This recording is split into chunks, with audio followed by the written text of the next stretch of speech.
somewhere beneath the ground, buried under thousands of years of soil, silence, and forgotten time, there is a skull. It doesn't belong to any creature you've read about in your textbooks. It's too old, too strange, too human, and yet not quite. And the more scientists study it, the more the story of our own origins begins to crack. Who were the first humans? Where did they truly come from? And why does every answer seem to raise a darker question? Welcome to Mythic Origins. Today, we travel back to the very beginning of the human story, not as it's taught in classrooms, but as it's whispered in dig sites, debated in research labs, and slowly, uncomfortably revealed by ancient bone. The first human skulls ever discovered didn't just tell us where we came from. They raised questions that science is still struggling to answer. Questions about migration, about extinction, about species that shouldn't have existed, and yet clearly did. This isn't a story of simple evolution. It's a story of mystery, of vanished people, of ancient faces staring back at us from across an impossible gulf of time. And some of what we're about to explore isn't settled science. It's the frontier. Where facts end and theories begin, we'll tell you. But even the facts are extraordinary enough to change how you see yourself. For most of human history, we had no idea how old our species truly was.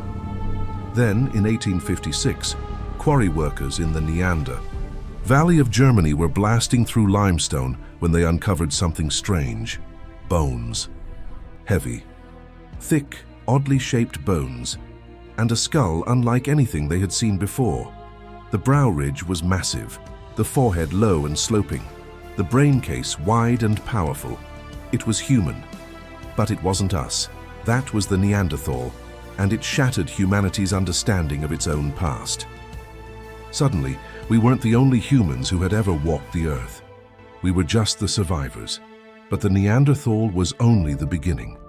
Because as the decades passed and diggers went deeper, into African soil, into limestone caves in Asia, into frozen Siberian permafrost, they found more skulls, more species, more faces from the deep past, and each one raised the same haunting question: what happened to them? In 1974, in the Afar region of Ethiopia, a team of paleoanthropologists discovered a partial skeleton that would change everything. They named her Lucy. She was 3.2 million years old. She walked upright. She was small, barely 4 feet tall.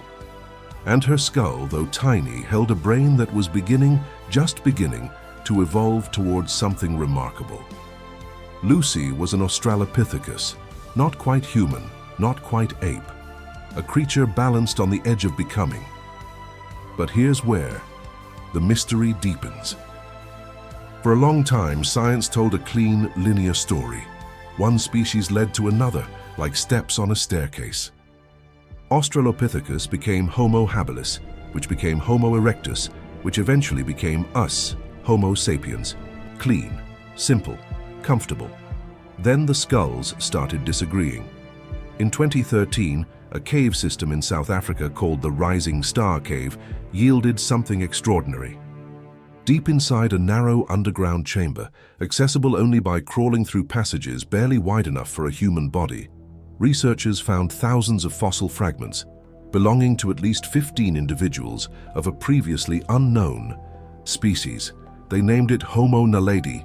Homo naledi had a brain about the size of an orange, far smaller than ours, and yet its hands, its feet, its posture, all suggested it was deeply human in behavior. It may have buried its dead deliberately in that cave. A ritual, a choice, a creature with a tiny brain, performing one of the most profoundly human acts imaginable. Now we arrive at the part of the story that most history books still haven't fully processed. For decades, the dominant theory was that modern humans, Homo sapiens, evolved in Africa around 300,000 years ago, then migrated outward, gradually replacing all other human species. It was clean, it was elegant, and it was mostly wrong. Because when scientists began reading ancient DNA, extracting genetic code from these ancient skulls, from teeth and bones that had survived tens of thousands of years, they discovered something that no one had expected. We didn't just replace the others, we bred with them. Modern humans carry Neanderthal DNA, not a little, up to 4% in people of European and Asian descent.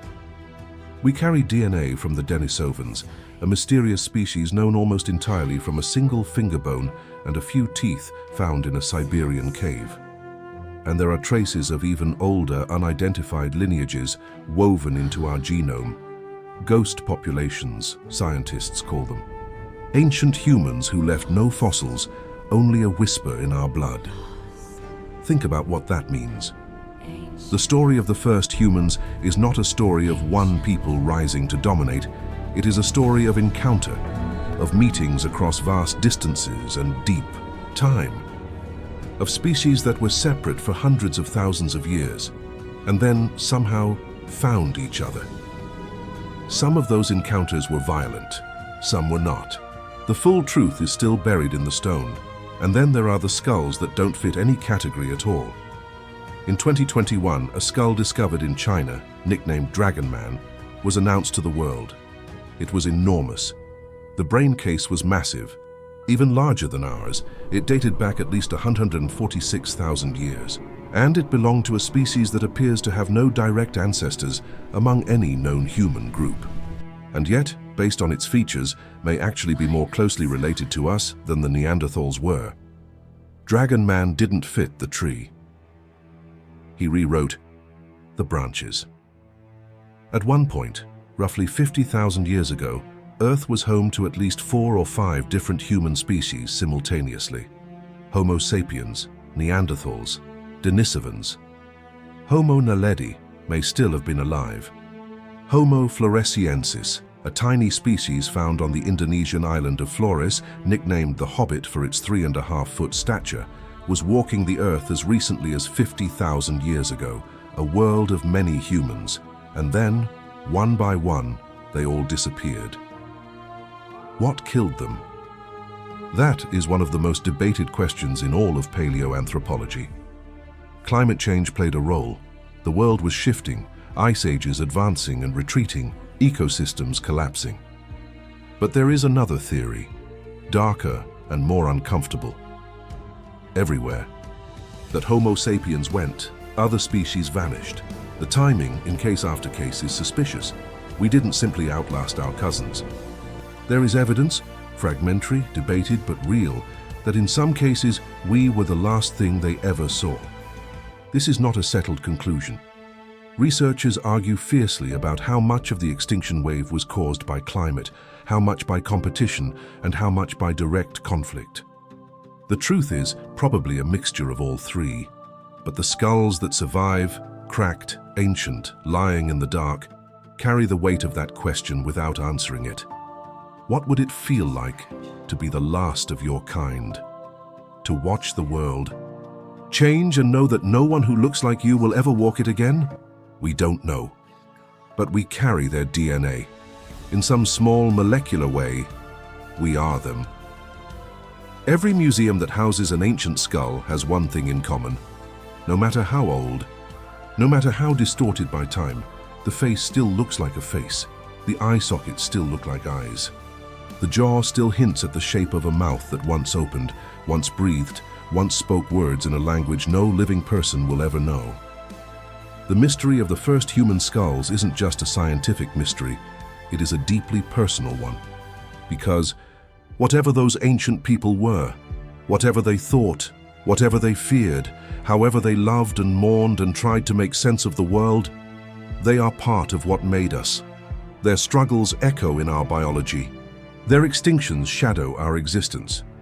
We are in some sense the last survivors of a much larger family. A family that was diverse and strange and spread across the world long before history began. The skulls keep surfacing. New caves are still being found. Ancient DNA still holds secrets we haven't decoded yet. Every year the picture changes. Every year the story of the first humans becomes a little more complex, a little more haunting, and, strangely, a little more beautiful. Because At the end of it all, what the skulls tell us is this: we were never alone. Not in the beginning. And perhaps, in ways we don't yet understand, we still aren't. If you want more stories from humanity's forgotten past, the lost civilizations, the vanished peoples, the mysteries that science hasn't fully solved, subscribe to Mythic Origins. We'll be here, digging deeper.